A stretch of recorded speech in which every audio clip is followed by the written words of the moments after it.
Capítulo 122, 29. Voz passiva em inglês. Uso da voz passiva em diferentes tempos verbais. A voz passiva em inglês é uma estrutura gramatical importante que todos os alunos de inglês devem aprender. Ela é utilizada quando o foco está no objeto ou na ação, não no sujeito. A estrutura da voz passiva é sujeito mais verbo to be, no tempo correspondente, mais particípio passado do verbo principal, presente simples passivo. No presente simples, a voz passiva é formada pelo verbo to be no presente, am, is, are, seguido pelo particípio passado do verbo principal. Por exemplo, the book is read by John.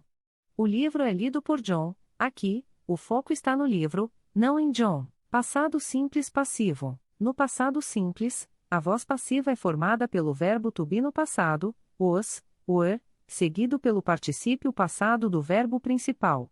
Por exemplo, the letter was written by Sarah.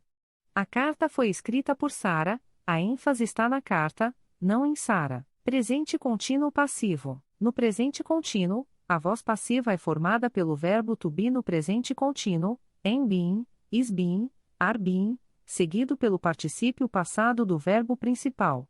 Por exemplo, the house is being painted by Bob. A casa está sendo pintada por Bob, o foco está na casa, não em Bob. Passado contínuo passivo. No passado contínuo, a voz passiva é formada pelo verbo to be no passado contínuo, was been, were been, seguido pelo particípio passado do verbo principal. Por exemplo, the cake was being baked by Mary.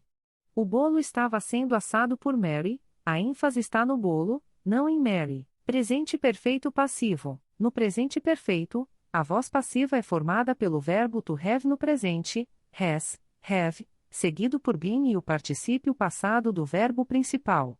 Por exemplo, the work has been completed by the team. O trabalho foi concluído pela equipe, o foco está no trabalho, não na equipe. Passado perfeito passivo. No passado perfeito, a voz passiva é formada pelo verbo to have no passado, had, seguido por been e o particípio passado do verbo principal. Por exemplo, the project had been approved by the manager.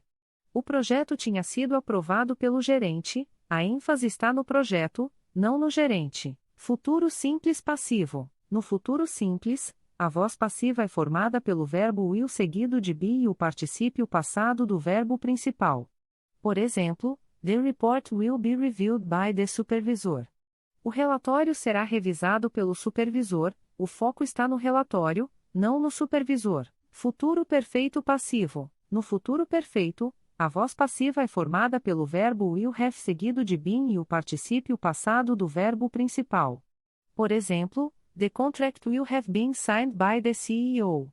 O contrato terá sido assinado pelo CEO, a ênfase está no contrato, não no CEO. Em resumo, a voz passiva é uma ferramenta útil para mudar o foco da sentença do sujeito para o objeto ou ação.